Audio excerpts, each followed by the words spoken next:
안녕하세요, 팩트남입니다. 내용 시작하기 전에 밀리터리 팩트남 채널에도 커뮤니티가 생성이 되어서 이 소식을 좀 알려드리고 본 내용으로 들어가도록 하겠습니다. 채널을 구독하시고 일주일만 지나면 누구든지 글을 작성하실 수 있습니다. 꼭 밀리터리 내용이 아니어도 좋으니까 새로운 소식들 알려주시고 가끔 이야기도 전해주시면 감사하겠습니다. 자, 오늘은요, 미 해군의 FAXX에 대한 이야기입니다. 트럼프가 보잉을 지금 너무나 사랑하고 있잖아요. 그러한 이유 때문에 이 FAXX 프로그램이 역사 속으로 사라질 수도 있다, 이런 가능성이 제기되고 있습니다. 2025년 6월 5일 더 워존의 기사인데요. 펜타곤이 현재 해군이 진행하고 있는 엔가드 프로그램 FAXX입니다. 이 FXX의 자금을 미 공군의 F-47의 자금 쪽으로 이관하기를 원한다고 합니다. 현재 미 국방부가 F-47 프로그램에 비중을 두고 있고, 사실상 미 공군과 해군의 엔가드 프로그램을 동시에 진행하는데 어려움이 있기 때문입니다. 그러나 지난달 말까지만 해도요, FAXX 프로그램은 여전히 진행 중이다, 이런 소식이 계속 들렸고요. 또 일부 매체에 따르면 아무리 늦어도 올해 말까지는 업체를 계약하겠다, 이런 소식도 들렸습니다. 그러나 지난달부터 뭔가 프로그램이 삐그덕대는 소리가 들렸는데요. FAXX 프로그램이 자금으로 늦어지게 될 것이며 3년 정도는 최대 지연이 될 수도 있다, 이런 소식이 들렸습니다. 자, 그런데 이러한 해군 사업에 뭔가 문제가 생긴 것 같습니다. 얼마 전에 미 의회에서 해군 및 해외 투입 전력 소위원회 청문회가 열리게 됩니다. 이 청문회는 펜타곤에서 상하원 국방정책위원회에 이런 요청서를 보내면서 시작이 돼요. 어떤 요청 내용이냐면, 의원님들, 현재 2개의 6세대 전투기를 동시에 추진할 경우에 양쪽 모두 성과를 제대로 내지 못할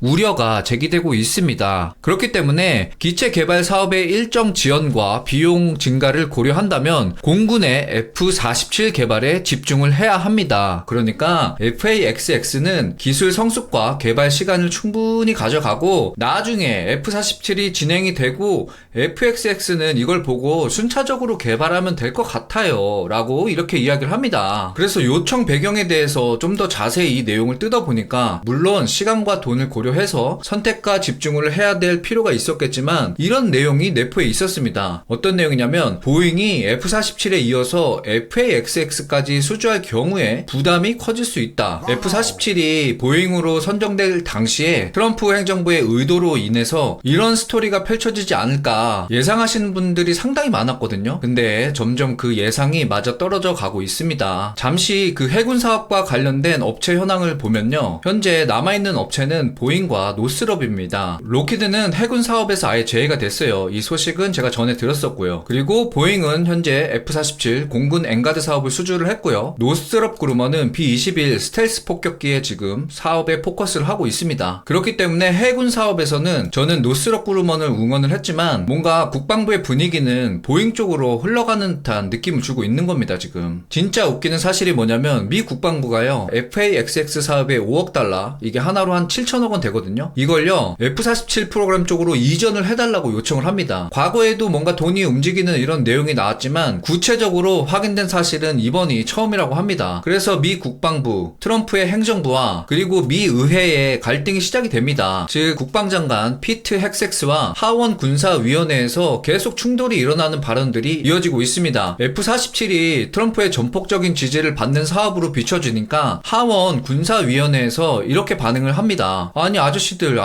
맘대로 뭐 돈 왔다 갔다 할 수 있는 줄 알아? 예산 전용하는 거 우리가 확실히 차단할 거다. 그리고 우리가 확인해보니까 펜타곤, 국방부 니네들이 F-47로 예산을 돌릴 만한 충분한 이유가 보이지 않거든? 이런 식으로 하원의 군사위원회에서 반응을 하게 됩니다. 자, 이런 식으로 정치적으로 뭔가 갈등이 심하니까 실질적으로 이 기체를 운영할 대장, 해군참모총장의 대행 킬비가 이야기를 합니다. 뭐라고 하냐면, 해군의 FAXX 프로그램은 중국을 상대하기 위한 프로그램입니다. 항속거리와 엔진, 신호 특성 등 생존성을 위해서 필수 요소들이 포함된 기체입니다. 그러면서 뼈 있는 말을 한마디 던집니다. 해군이 공군과 임무는 다르지만 우리는 같은 위협을 상대하고 있습니다. 자, 이게 그러니까 무슨 말이에요? 공군이 위협을 받아서 새로운 기체를 만드는 만큼 우리도 똑같은 위협에 처해 있다. 즉, 니네 목숨만 목숨이 아니다. 이런 식으로 정치권을 비판하고 있습니다. 그래서 이런 상황으로 봤을 때 뭔가 지금 개판이 돼가고 있는 것 같습니다. 자, 이런 이야기들이 계속 나오는 나오니까 기자들이 글을 쓰는 게 이제 좀 날카로워지는 것 같아요. 어떤 내용이냐면 FA-XX가 실제 지연될 경우에 대해서 이야기를 합니다. 이럴 경우에 대체는 두 가지가 있어요. 하나는 F-35C를 추가적으로 배치하거나 아니면 슈퍼호넷을 대안으로 생각해 볼 수 있습니다. 그런데 F-35C 같은 경우는요, 성능 향상 버전, 나스카 업그레이드에서 개발 중이다, 이런 얘기를 제가 소식을 전해드렸잖아요. 그래서 이런 과정에 있는 F-35C를 추가를 해야 되는데 이게 쉽지가 않아요. 왜냐하면 이 기체 제설계까지 포함될 가능성이 높기 때문이거든요. 자, 그럼 뭐야? 예, 맞습니다. 슈퍼호넷을 추가적으로 더 도입을 해야 된다는 소리입니다. 그런데 이 기체가 어디 기체죠? 예, 보잉입니다. 원래 이 슈퍼호넷과 관련해서는요, 올해 말 정도에 보잉이 생산 라인을 종료하려고 했어요. 그런데 지난해 미 해군과 보잉이 17대의 추가 구매 계약을 진행하게 됩니다. 그러면서 이 예정된 생산 일정을 2027년 봄까지 연장을 하게 돼요. 자, 그런데 만약에 FA-XX 사업이 뭔가 늘어지게 돼. 그러면 전력 보강이 돼야 되는데 F-35는 현재 바로 안 돼. 그러면 어쩔 수 없이 슈퍼호넷을 도입해야 되고, 그렇게 된다면 보잉의 생산 라인이 중단되기 전에 더 구매를 해야 된다는 이야기입니다. 좀 그렇죠. 자, 더 이상 추가적인 코멘트는 달지 않겠습니다. 자, 그러면서 더 워존이 끝내면서 뼈있는 한마디를 던집니다. 펜타곤이 정말로 F-47에 FA-XX의 프로그램을 이전을 해서 5억 달러를 추가로 투입한다면 아마도 트럼프 임기 내에 F-47의 초기 비행은 실현에 한층 가까워질 것이다 라고 이야기를 합니다. 제가 준비한 영상은 여기까지입니다. 오늘도 즐거운 하루 보내세요.